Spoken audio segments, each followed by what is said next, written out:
We as humans have an innate desire for religion. We have a need for God. And as everything else in our society seems to crumble away that people used to use as their God, you had actual religion that people had. You had drug, sex, and rock and roll. Well, all of these things are being stripped away. And young people are left with very few answers, I think, these days. Good morning, Idaho. Welcome to the Local Yokel Idaho podcast, where we talk about what is going on in the wonderful state of Idaho. For those tuning in for the first time, we like to have a little banter before we get into the stories, but I understand if you're short on time, you can skip the banter and jump straight to the stories using the timestamp that's in the description.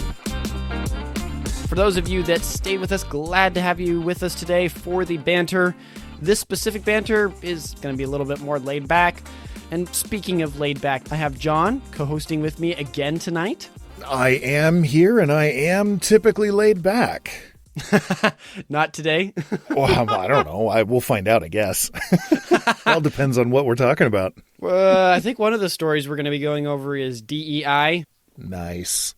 It's going to be fun. It's going to be real fun to talk about.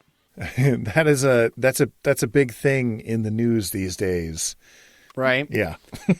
Yeah, I know we didn't keep it, and I had some people comment to me in person about it, but John and me definitely had a chuckle on the Satanists' lawsuit being dismissed. Yeah, I remember that one. That was a fun story. You know, you have a religious right to have an abortion. That's part of a religious expression in this country, right, John? Well, I mean, I do. I don't know about you. Like that's just a normal thing. That's how I sanctify my children. Gosh. We're off to a wonderful start here. Well, I guess speaking of more local things, I didn't have a lot to share this week, but I did go out to the countryside, me and the grandparents and my sister on Thursday. Specifically, number one, and I'm surprised my grandma asked me, she's like, have you talked about this place on the podcast? I'm like, no, I haven't. This is not good. I've committed a crime. That in Caldwell, there's a Mexican restaurant there called Acapulco. Oh my goodness. It is my favorite place to get like authentic Mexican in the state. It is so, so good, and the service is great. I have a special place in my heart for Mexican or Tex-Mex type food. I do have to admit that my go-to, if I have a hankering for Mexican food, my go-to is Los Betos. Okay, where's that at in town? That is my go-to. So it's a fast food chain. Oh, and they're all over the place, and they do some of the best Mexican food I've ever had. Really? It's great. Oh, yeah. It's wonderful. Their burritos are fantastic. Their meat's really good. Their portions are good. Yeah, really good. Really good. Don't start us on the burrito topic again. That was a... Hey, they do burritos that are like your, other times of day other than breakfast burritos, and they're fantastic. I actually have not had any of their breakfast burritos because I like their other burritos so much. That's fair. They have an Idaho burrito that has, I think it's a carne asada and, I don't know, beans and cheese and sour cream, but then they put French fries in there. And so that's kind of cool. And then they have a California burrito where they have guacamole in there. Yeah, they're really good. Really, really good. Nice. Yeah, I'll have to check it out then. Looking at it, I think I went there once. Granted, I wasn't particularly hungry, so that may have tainted the experience. But then again, who knows? I am not a Mexican at all, so I can't sit there and say I know how it's supposed to be. Now, if you sit there and argue with me how fried okra should be, then I can stand on that. Well, the great thing with Beto's is it's not, I don't know, it's not like fancified Mexican food. It's food truck Mexican food, like maybe a step up from food truck Mexican food. Okay. And I can get down with some Roach Coach type Mexican food. It's pretty darn good. Well, maybe to complete the whole saga, I should get a breakfast burrito at lunchtime because that's the proper time, the only time, right? So saith you. Okay, I gotta ask. Maybe someone else noticed this, and maybe John's trying to have a little fun here. But did you purposely in like one of the shorts or something? I could have sworn I saw like a taco or a tortilla reference or somewhere. Did I make one? If I did, it was I think I completely on watched accident. one, That's funny. and I thought, wait a second, is John trolling me in the edits? Oh my gosh. I wish I was that clever. Maybe no, some viewer can go out and find I was that. not. I might have to go That's check hilarious. it. But I could have sworn Oh my there's somewhere gosh. in some of the shorts or videos we made this week that there was like a stock footage clip of something with tortillas. I mean, it wouldn't surprise me. That sounds like a thing that I would do. Right? We're a very serious news covering business here. No Super laughing matter. serial. Yeah. We stay right on the topic. There is no fun to be had here at all. Work, no play. That's right. That's right.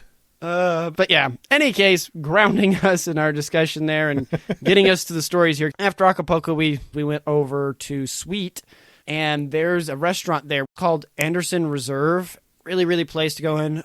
Their cinnamon rolls are to die for. Oh, we got one. They're like the size of a small pizza, like a very small Nice. pizza, like nice, big. And we got one because we're just like, this is so big. This looks cool, you know. And me and my sister had it for breakfast, and it was so delicious. But anywho, you Nice. can go there, and they've got like this whole glass panel where you can look out. And they got like a water features and stuff and things, and you can see the mountains there. It was really cool because part of the mountains were like getting snow as we were eating, and then the mountains were clearing, so you could see it at times. It was awesome, you know, and all that. But one of the things that was really funny is the waitress. She came up, and it's kind of got this 2 levels. So there's the bottom bit, but then you can go up in like the loft, which is really nice and kind of see out over the area. And over to like the north side of the building, there's this big like center gravel bit, and there's like a walkway that goes out to it. And it looks like they're laying a bunch of sprinkler lines or something out there. And I asked the lady, like, what's going on out there or whatever else? And she's like, well, that's a helicopter pad. And I was like, what? So apparently you can Sure. take a helicopter ride from the airport here in Caldwell, and they'll fly you around the valley so you can see stuff from like an aerial vantage point, and then drop you off there for lunch and fly you back to Caldwell. Because, you know, why not? why wouldn't you want to do that? I was like, I mean, that's what I've always said. Is why do I have to do this car thing? Cars are lame. I would rather a helicopter. But in any case, it is really cool to go up there. It was expensive, but it was tasty. If you're just wanting to go for a day drive and have some really nice food and a view, it would probably be really cool to drop by there, and then you could go by Emmett. But that was kind of the day trip. I thought I'd share it with you guys because, you know, I have a feeling the viewer out there is someone who's interested in Idaho and all these little tidbits, and hopefully down the line we'll do some videos on them and stuff. But I think we'll move on to the news stories here. Starting off our first news story here, Idaho Capitol votes for Fiscal Prudence, a new dawn in budget reform. This comes by the Idaho Freedom Foundation by Ronald M. Nate, Ph.D. So diving into the recent developments in the Idaho Capitol that could have significant implications for Idahoans grappling with inflation, taxes, and government overreach. First kind of section starting off here, budget reform. Government spending in Idaho has surged by 54% in the past 4 years.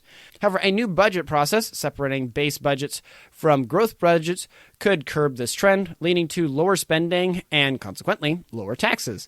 This reform means that the legislature can vote to maintain the function of agencies without necessarily endorsing government expansion. Despite attempts by legislatures to derail this process, the House and Senate have approved the base budget without the large increases, indicating that growth budgets will now be considered separately. But with that said, it's not all been roses. 2 sets of bills making their way through the House and Senate. One set followed the budget reform plans, which we just talked about, separating the base budget from line items, while the other set included all spending for each agency in one bill. After a few days of deliberation, the House voted to pass the base budget bill separately from the growth budgets, signaling a preference for budget reform procedure. The Senate followed suit, voting to ratify the budget reform process. However, this week was not without its casualties. The so-called Main Street Caucus, a group of left-leaning Republicans in the House and Senate, suffered significant losses. Their attempts to hijack the Budget Committee were thwarted, and the House Majority Leader Megan Blanksma, a supporter of the hijack plan, was ousted from her office. In summary, this week saw a victory for fiscal responsibility, with the budget reform process promising to curb government spending and waste. We commend those legislatures who stood by their principles and voted for fiscal responsibility despite the pressures they faced. Which, shameless plug before we get any further into the story, and if you haven't already gone over and seen it, I would highly recommend it. I did an interview with Nicholas Kleinworth over at the Idaho Freedom Foundation, and we talked about some of the stuff that is related in this bill, specifically the part about separating the two between bills that are just, hey, we're supporting the status quo, and hey, we want to actually expand a program, and went into discussion and conversation on that, and he goes into that in more depth. So if you think that's a really cool concept, which I know me and John are probably going to talk about a little bit here, I would highly recommend you go over there and check out that interview because I had a really fun time doing that with him, and he kind of expands on those. But with that said, definitely an interesting week with the legislature there based on this report as well and other things I'm hearing. I didn't know all the back-end things going on, but I guess it makes sense. I did hear it was a really crazy week of that the Idaho Freedom Foundation and their supporters and stuff were trying to push to have this separate system, right, where it's like you can vote for the funding to still be there for, I don't know, the highway district or the police, right? But that doesn't mean you have to vote to expand them, to give them more money. And they want that really separated, which I think is a great idea, mainly for the fact that there's so many times we see, even at the federal level, right, that you'll kind of demonize and be like, well, you don't like the police, or you don't support the army, or you don't support X thing, or right, because it's some stinking giant omnibus bill that has a bunch of other things in it.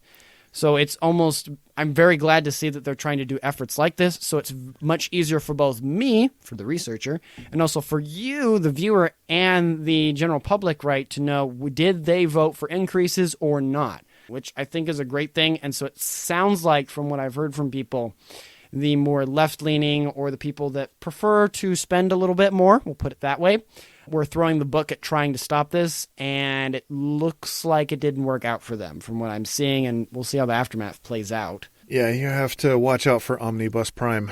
He'll come and get you. Yeah, I know it's one of John's favorite topics. Reference.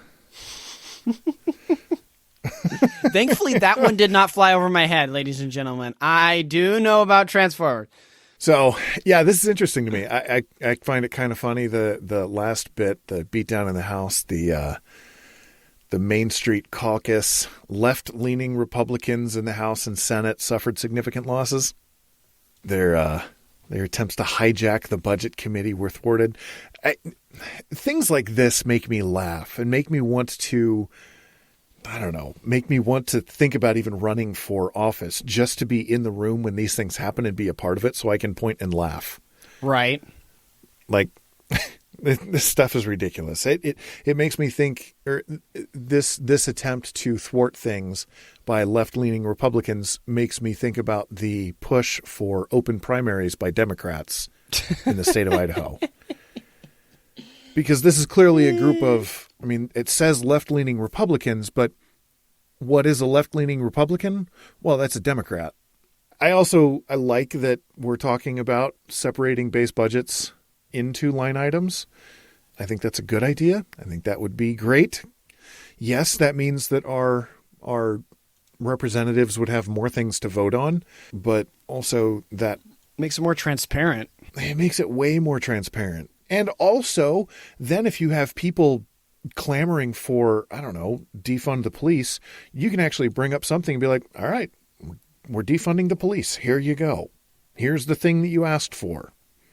Or right. Maybe not that one specifically, but with other such items, it makes sense to me. Transparency is always a good thing. You brought up the, Omnibus Prime, and I think that is one of the problems that our, at least federal government has.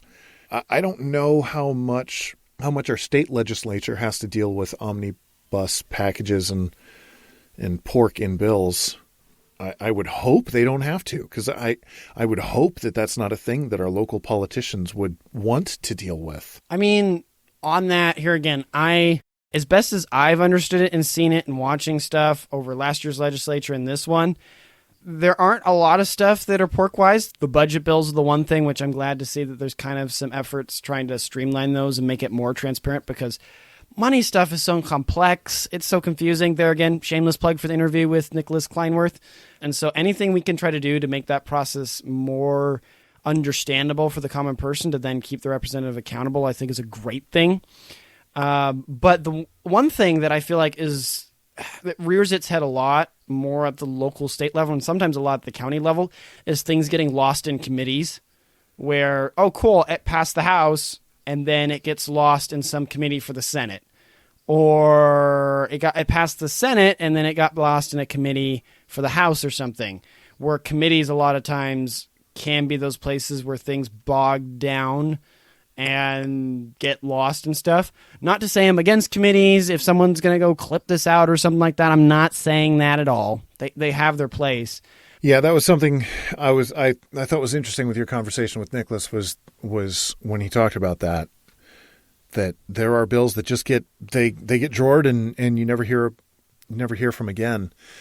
And sometimes I want to believe it's an honest mistake, and somebody passes it, it comes to the committee talks about it, it gets tabled, and then just other stuff takes up the rest of their time and they never get back to it. That's my hope with some of these things.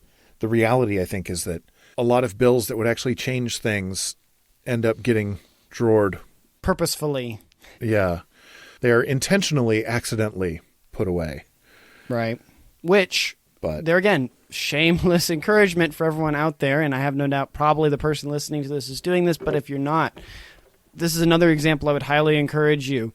You don't need to keep it with it all. You can listen to here. You can listen to the Idaho Freedom Foundation. There's a couple really great resources out there, but at least just be involved with your representative. That if there's a bill that you see that we talk about on here or you read about and you're really passionate that you wanted to keep moving, just regularly send them an email and be like, hey, how's it going with that bill? Because either if you're showing that persistence, that you're wanting that and you're interested in that and showing that public support, a lot of times senators or our representatives, they'll go and be like, hey, what's going on with this? I'm getting people asking, where is it at? And it makes it a lot harder to table or mothball bills. Yeah.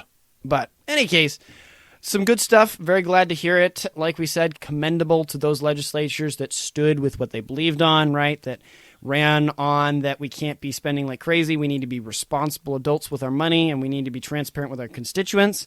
So glad on you. It sounds like it's been a crazy week there, and now you get to reap the rewards of that, hopefully, and us as Idahoans as a whole with some more, hopefully, transparent and responsible spending. Now, speaking of a thing that usually is not quite as transparent and doesn't spend money quite as well, healthcare in Idaho. The debate over Medicare reform. This comes by the Coeur d'Alene / Post Falls Press by Kyle Fanninsteel / Idaho Capital Sun. In a recent development in Idaho's legislative landscape, a complex Medicaid reform bill, House Bill 419, has been held in committee. The decision came after doctors and other stakeholders voiced concerns that the bill could potentially repeal Medicare expansion. The bill, which includes 11 new requirements, proposed new work stipulations, and a ban on Medicaid covering gender-affirming care for adults. Policies that Governor Brad Little has previously supported. The bill's sponsor, Representative Jordan Redmond, argued that the legislation was designed to strengthen Medicaid by ensuring that those most in need maintain access to care. He suggested that the new regulations could help combat abuse and fraud in the program, improve the state's budget, and prevent waitlists for care. However, several of the nearly 36 people who testified to the committee countered that the bill seemed like a convoluted way to repeal Medicaid expansion. The bill is part of a broader push by Idaho Republicans to cut Medicaid costs, a $4.6 billion program funded mostly by the federal government. Redmond's bill follows up on the work by interim committee last year that was tasked with the finding ways to save money in Medicaid. However, the committee did not come to a conclusion about how to restructure Medicaid funding. The bill's fiscal notes estimate it could save the state up to $109 million. However, if the bill's requirements are not met by July 1st, 2025, the Idaho Department of Health and Welfare would be required to repeal expansion by October of 2025. The bill would have also required agencies to try to cap enrollment in Medicaid expansion, either at at 50,000 people, or at the total number of adults on Medicaid who were disabled or at age 65 and up. This story underscores the ongoing debate over healthcare reform in Idaho and the potential impact on the state's most vulnerable citizens.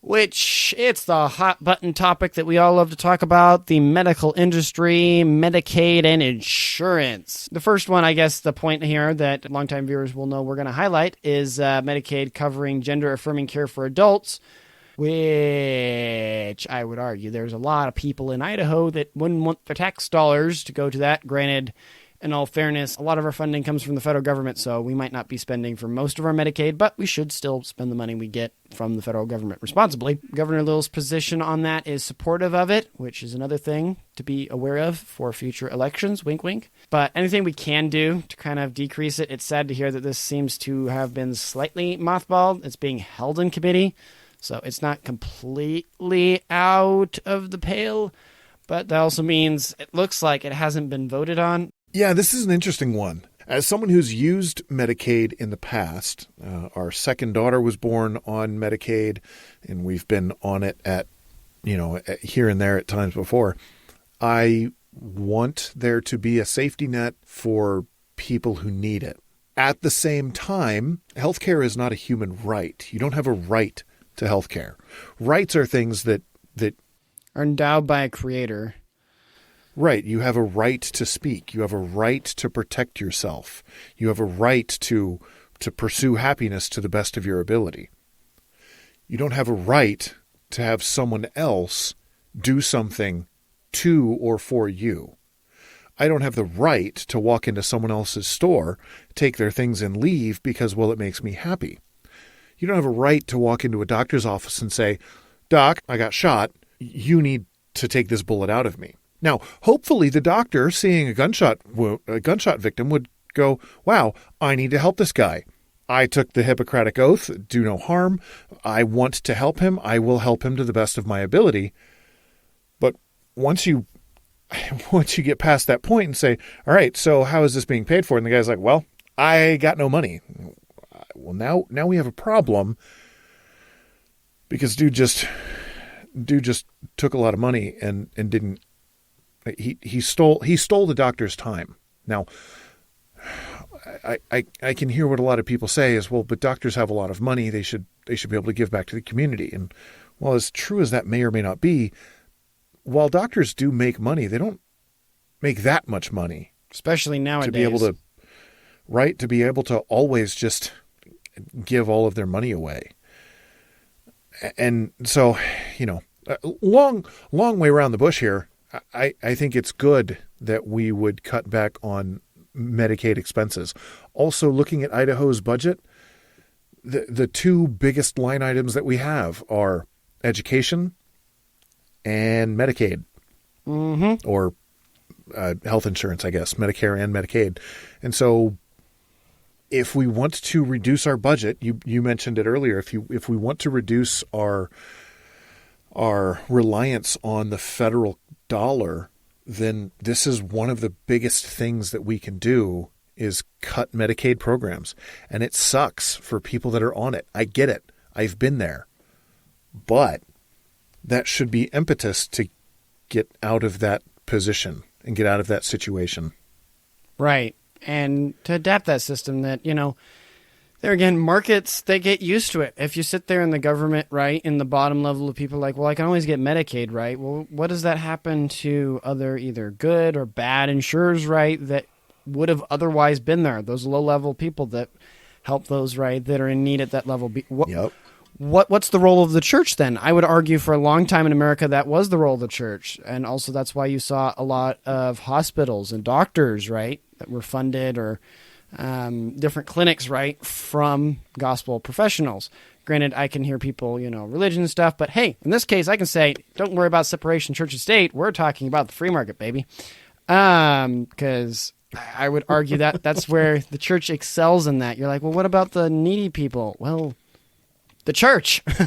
That I would argue that is both the role it should play. And even if you're a person who's a skeptic that's not religious, if we go back in history when the church has played that role in society, I would argue society functions a lot better when the state is not the main medical provider or takes care of the needy. The needy are for the church. But anyway, getting off my church soapbox there. Going back to funding stuff, let's just look at this and say, okay, yeah, we have $4.6 billion of it, that we're putting into the Medicaid program. And like John pointed out, it's one of our bigger things. And we've talked about it a couple times here on the show, that we're spending as a state. And also, I would argue for anyone else there that is a conservative, we want to be off the ropes and change of the federal government. We want to be able to pass laws that we believe that are just and right, and not to have some person or bureaucrat in D.C. telling us, no, you can't do that because the global world order doesn't like it. And so part of that is really making us financially free of that. And one of those biggest things is the Medicaid program. Now, then giving that double side, say we have all that money that we freed up, and maybe you say, okay, but it's free money, we should still take it. Okay, maybe you can make a case for that. 4.6 billion, imagine all the road upgrades we could do in the state. Everything that we're always complaining, right, about traffic and things. All that could be diverted there. Maybe all the people, I don't agree with it, that are whining about public schools, right? You could put it there, right? Or even better, above all those other options and the most conservative of them, what if that 4.6 billion or whatever percentage of that comes from the Idahoan went back in your pocket that then you could spend on your own insurance? Or that you can invest in nonprofits that then could offer medical care to people that are in need, that could spend it way more wisely than the government. So anyway, with those things said, and me and John both getting off the pulpit, right? I did go and look it up real quick. It was voted in the Welfare Committee, a vote of 8-5 to hold the bill in committee there, which for all intents and purposes, I think has effectively shelved it. We'll see if anything comes of it. Here again, the legislative session, I think we still have a little bit. I think we go into March, maybe April. I can't remember when we end. So there's still time. It could get rewritten and brought out again. And there again, call your senator, call your House representative in this case, right? This is something that you passionately want or passionately don't want. That's also an option. Please let them know, because these are examples of situations where you should be involved in that discussion, and it has a huge effect in shaping things that I think shape a lot of us, that you're like, well, I'm not old. What does Medicaid do after me? Or I'm not poor. Well, no, that money and how the state allocates it affects industries. It affects the local economy of our entire state and the profitability of it. So there again, little plug. Go talk to your representative, and also just be aware that stuff like this is trying to be moved. And also, here again, I would like to point this out, that Governor Little has previously supported stuff like this. Now, we all make mistakes, right? Previously could mean that he's had a change. Maybe he has, but I think from past things personally, Mr. Little likes to put his finger up in the air and test which way the wind is going. So I guess for those out there, you might want to be aware of that with our wonderful governor at the moment. Hey there, since you made it to this, you probably enjoy the show, and that probably means you want to keep up with all things Idaho. So don't forget to hit the subscribe button or the follow button on YouTube, Rumble, or Twitter.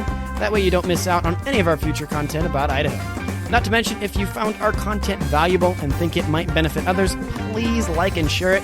We have short clips from the show on our YouTube, Rumble, and Twitter accounts. Also, for our audio-only listeners, please rate the show and leave us a review. Your feedback helps us out a ton to improve the channel as a whole. Thank you for your support and for being part of the local Yokel Idaho community. Together, we can hopefully keep Idaho informed, engaged, and involved in this wonderful state. Now, let's dive back into the show. And next up, we have Idaho's DEI spending in universities nearly triples, and it sparks debate. This comes from the Idaho Freedom Foundation by Anna Miller and Scott Yaner. In a revealing analysis by the Idaho Freedom Foundation, Idaho's public university system has seen a dramatic increase in spending on diversity, equity, and inclusion, or DEI, administrators. The report, authored by Anna Miller and Scott Yaner, highlights a surge from approximately $2.2 million in 2022 to nearly $6 million in just 2 years. This near tripling of DEI administrative costs has sparked a conversation about DEI initiatives' role and financial impact within Idaho's higher education institutions.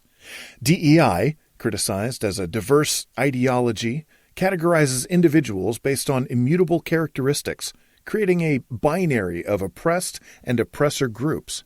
The report argues that such practices not only divide, but also detract from the educational mission of these institutions. The investigation found that Idaho's 4 public universities employ 75 administrators dedicated to DEI, with strategic plans and offices specifically focused on these initiatives. Despite legislative efforts to curb the expansion of DEI and social justice ideologies in higher education, universities have reportedly accelerated their DEI efforts, often in defiance of legislative directives. This has led to a complex situation where university officials publicly deny a DEI mission while simultaneously expanding DEI infrastructure. Boise State University stands out as the leading DEI institution in the state, with a vice provost for inclusion and belonging who commands a 6-figure salary. BSU's DEI staff, the largest among Idaho's universities, plays a significant role in university operations, influencing hiring policies, student recruitment, and offering an increased number of DEI-related training and events. The University of Idaho has also made significant commitments to DEI, establishing a Council of Diversity and Inclusion and dedicating substantial resources to implementing its DEI mission. U of I's Chief Diversity Officer is the highest-paid DEI administrator in the state, earning a 6-figure salary. The report suggests that while currently optional, DEI training may become mandatory as DEI infrastructure matures. In contrast, Idaho State University and Lewis Clark State College are at different stages of DEI development, with ISU having a smaller DEI presence and LCSC just beginning to build its DEI infrastructure. The report concludes that strong legislative action is necessary to redirect universities toward their core educational missions and away from discriminatory DEI efforts. This comprehensive analysis raises critical questions about DEI initiatives' costs, impact, and future direction in Idaho's public universities. Which it makes me laugh that we think that we can change the way our universities are headed through legislation, when clearly the legislation that we've already passed to try and curb where they're going hasn't worked. Just an observation. Right. And I think that really comes to the nature of, the nature of the institutions, right? If the nature of that institution is that it is filled with people that truly want to educate, and part of educating is putting forth the truth and helping you to think and to discover the truth, right? There's some schools that I think do a great job of teaching truth, but I think the best schools get both of those marks, right? But then we're seeing this where I would argue the bones of a lot of these universities, and here again, I am not in the... I have friends that are in higher academia, we'll put it that way. I had that path open to me. I did not take it. But I do not begin to understand quite why this has just gripped the academia so bad, but these very far left-leaning ideologies have just seemed to entrench themselves, even in people that I've met that are very, very, very smart. And if you sit them down and you're talking about, like, I don't know, a debate about which system you should use for a rocket, right? Should you use a closed flow state combustion chamber or an open one? Or if you're sitting there and you're talking about history with them, right? They can go on and on and on and on, right? But you start getting into stuff like this, the socialists are like, nope, my body, my choice. There is a hierarchy of the oppressed and the oppressor groups, right? And you kind of just see that oozing out here that, yes, there's laws that have been told to stop them, but they are going to still act on their beliefs, which, coming full circle, I think that's a lesson that both we as conservatives and anyone in our life, right, take the good with the bad, should learn that you should act on what you truly believe, and vice versa. Same here with these institutions. We should push back at them and say, no, you're acting with conviction, yes, but you have followed the letter of the law, not the spirit of the law here. Yeah, you talk about why it is that intelligent people fall prey to socialist ideological thinking. And I think one of the reasons that people do that is that they've been entrenched in that ideology from people that they respect, their teachers, their professors, their classmates, the presidents of their universities. These people who are respectable people in respectable positions. These people are saying those things. And so it's really easy to start listening to those people and saying, well, those are the smart people that know things. I guess they're right. Appeal to authority. And then on top of that, it becomes an almost religious thing. And for some people, I would say almost religious. For a lot of people, I would say it is their religion. We as humans have an innate desire for religion. We have a need for God. Whatever that God is, we have a need for there to be a higher power in our lives, something to believe in, something to hold on to. And as everything else in our society seems to crumble away that people used to use as their God, you had actual religion that people had. That was a God. You had drug, sex, and rock and roll. That was a God. Well, all of these things are being stripped away. And young people are left with very few answers, I think, these days. One of them is the hyper-left, hyper-sexualized ideas, and DEI is just another part of that whole thing. Yeah, I mean, you're totally on that. And I think one of the things, hate him or love him, that I enjoy listening to, and I think it's a really great point that I first heard articulated by Jordan Peterson on this, is that the left does a really, really good job and always has of both giving you a community and putting forward a vision. And that is very powerful in the world that we exist today, where on a whole, the culture is crumbling at times, right? And so you don't have that community. The family's falling apart. The state's falling apart, right? Which we can get into the reasons of where along the chain it started the falling apart, right? And then the left comes in and says, hey, you think we're crazy, but hey, we've got a vision of what should happen. And we have a community of people, and we will irrationally protect you. And I can see where that has a certain level of appeal, especially in the day we exist.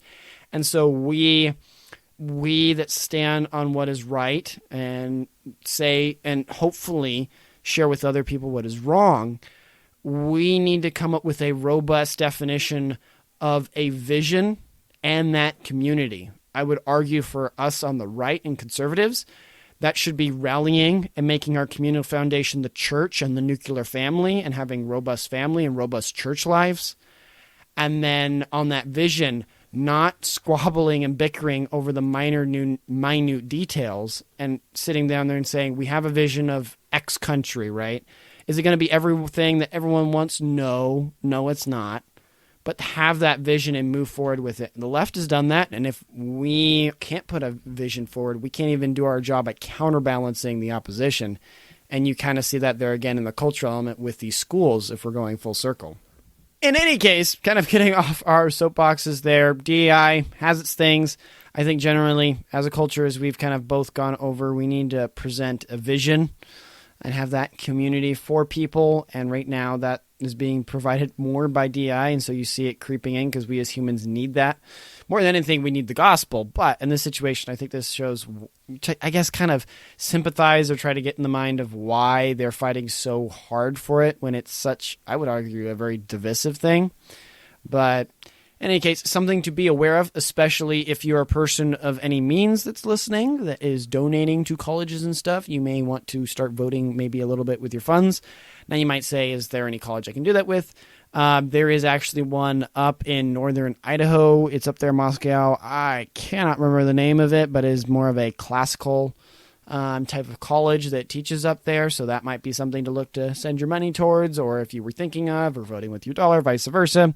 All those things, but definitely something to be aware of, and I wanted to share with you all. Now, coming to our last story and our fun story, especially after that last one where we kind of have a bit of a punching bag / frustrating venting moment about the culture, the art of hair. How an Idaho woman is reviving a lost tradition. This comes with the East Idaho News by our friend Rhett Nelson. So, for our final interesting, or in this case, weird story, we're diving into the weird world of hair artistry. Meet Zen Hansen, a 41-year-old Rigby woman who has turned her fascination with hair into a thriving business. Zen is the proud owner of Hair Anthropology, a business that crafts bracelets, rings, and other keepsakes out of human hair.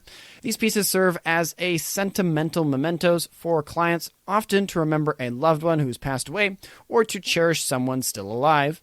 Zen's journey into hair artistry began in January of 2023. Yeah, welcome to COVID times. Since then, she has been deeply exploring the historical and contemporary uses of hair, from the art and religious relics to ropes and fertilizers. Zen has been looking through the many ways hair has been utilized throughout history and how it can be used to solve world problems today. Zen's interest in hair is deeply personal.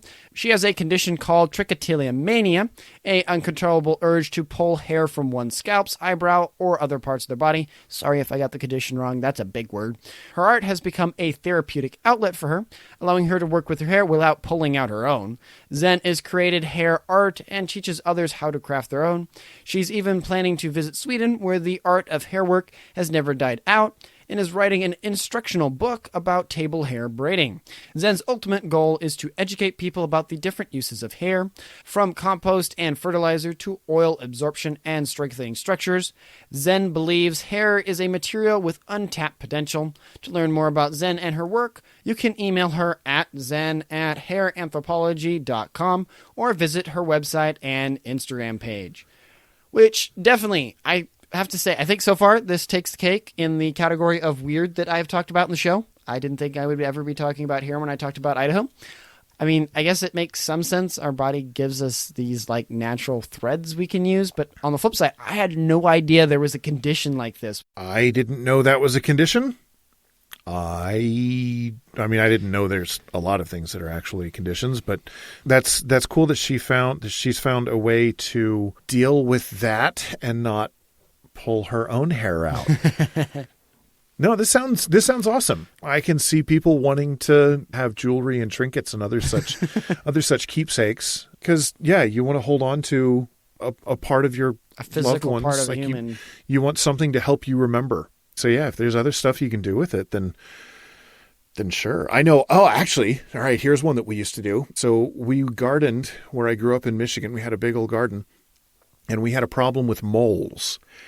And what we learned at some point is that moles hate human hair. What? Because human hair is greasy and it's oily. And if the mole gets that hair stuck on their whiskers and nose and stuff, they have a really hard time getting it off. So they hate human hair. So if you have a mole problem, next time you get your hair cut, I guess if you go to the barber shop, it might be a little awkward, but can I have that, please? Yeah. I want to keep my hair, but gather up your hair and then shove it down into their molehills, and they'll leave because they hate it. Everyone is writing this down, John. You have given us such wisdom. Yeah, but anyway, so that's a use that I know of is moles. If you have a mole problem, then shove hair down into those holes, and those moles will just go away because they hate it. Or at least the moles in Michigan. I assume it's a thing. It's not just a regional thing. Like Michigan moles hate it, but right. But Western moles are like, I love human hair. Yeah, the moles in Milwaukee are like, I can't stand that human hair. Then the mole on the coast is like, I love it. It's amazing. You're like, what are you? We're not even American. How are we the same mole? Yeah, and I don't know if moles are that regional. That would be hilarious. But no, I mean, coming back to this and like jewelry and hair and stuff and weird things, especially in jewelry, the level of interesting things people will can turn into rings. I don't know if you've seen some of those videos and stuff. Where I saw one where a guy, how would I put it? He put coffee grounds in a ring type of thing. We got all polished and resined and stuff. And so you could see the flakes and everything in a thing, and it was in the ring. Or I knew another guy that he made rings and stuff. I think it was some insect or something that he had some person or client that really liked bugs. And so he was able to like inlay some of like the legs or something in there. That is definitely weird as well. But okay. I don't know how you do all that, but it's apparently you can put so many different things in like a ring or a bracelet or any of these things. I can't say I knew putting bugs in a ring was a thing, but I'm not surprised.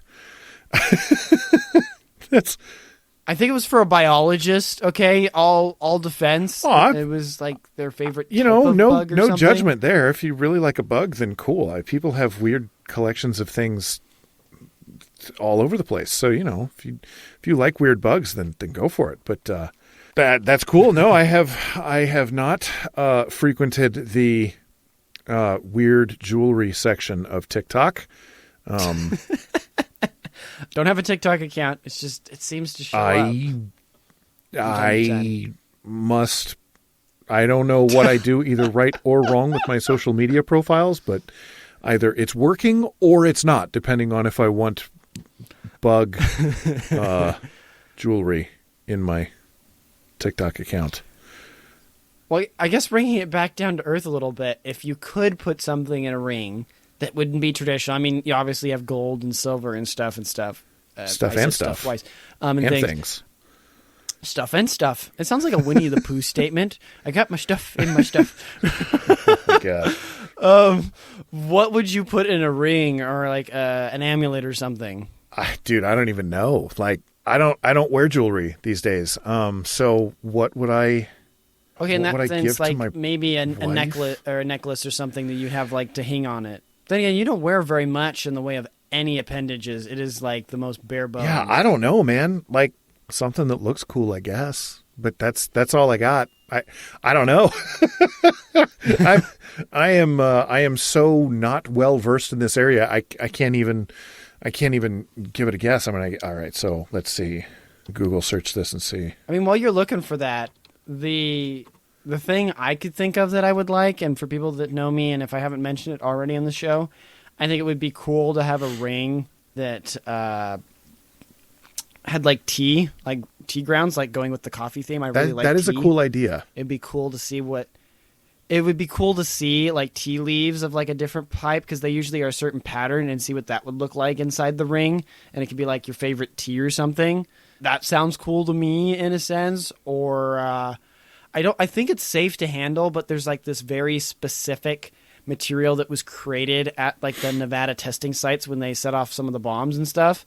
And it'd be cool to get like a ring or something made out of it, and it has certain really unique properties, but it's only like it's only there in like Nevada, because the Russians, they set their bombs off in like the tundra, so there wasn't a lot of stuff turned to glass. I thought that would be cool, to have that little piece of history to be like, it's an American ore. It only occurs in America type of thing. Yeah, I don't know. So I did a weird jewelry Google search, came up with all kinds of things. Oh no! Little toilet paper bead rolls that you can wear as a necklace. What? There's a little bird head that is holding a pearl. That's interesting. Now we're going really wacky. There's a shrimp shrimp that somebody turned into an earring. What? So you can wear a shrimp it's a necklace. I'm sorry.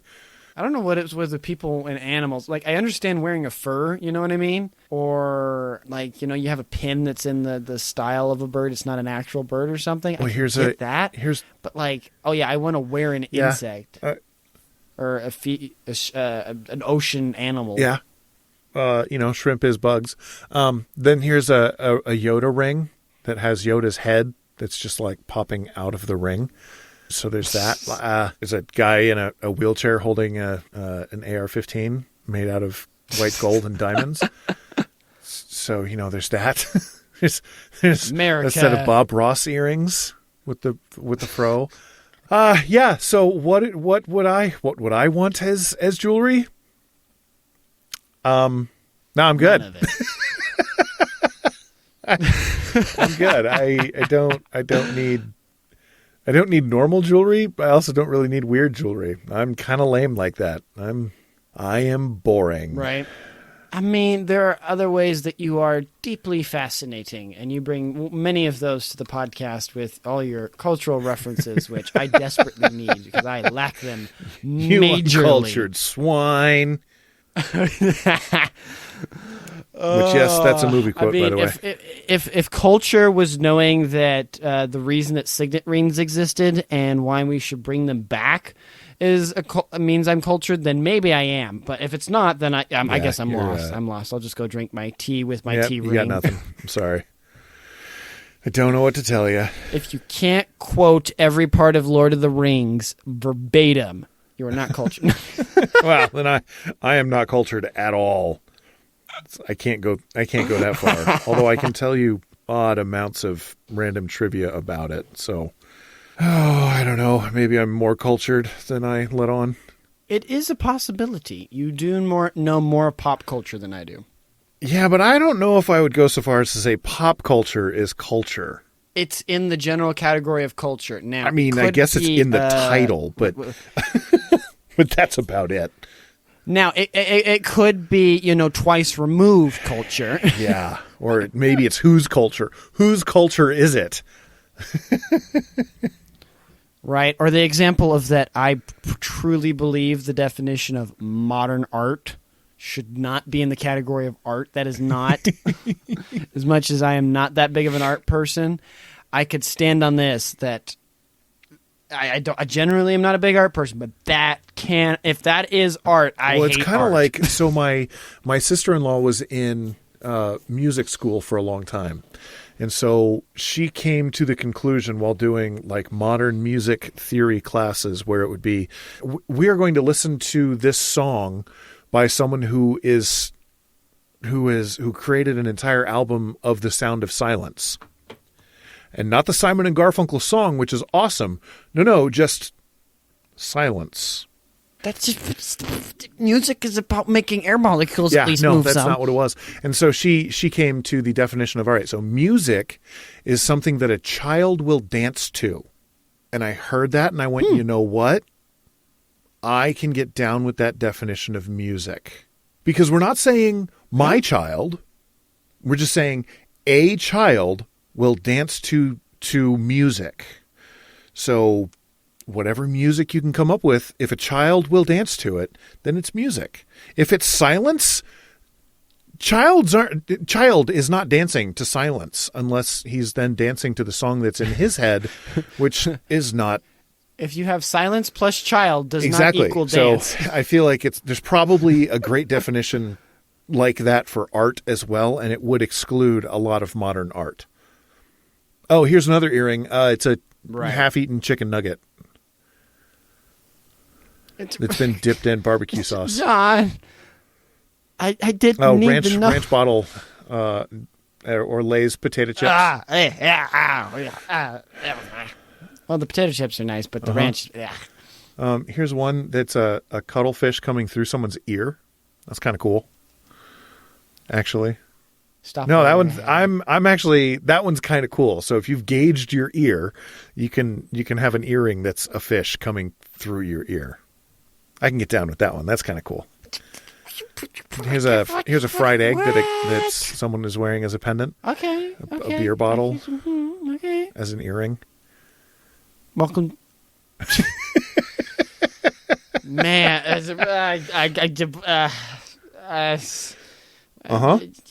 you're really dedicated to the bottle there. There you go.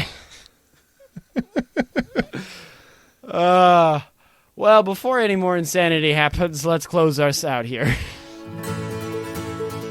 Thank you for listening to the entire podcast. I sincerely hope you found it enjoyable and valuable. If we missed any important points or provided incorrect information, please feel free to reach out to us via email at localyocalidaho2022@gmail.com or on Twitter by tweeting me at localyocalidaho. With the small team we have, we're not able to cover everything, but we do our best to cover the most interesting and important stories. Thank you for your continued support and assistance. That's all for now. I wish you a fantastic rest of your week. Godspeed.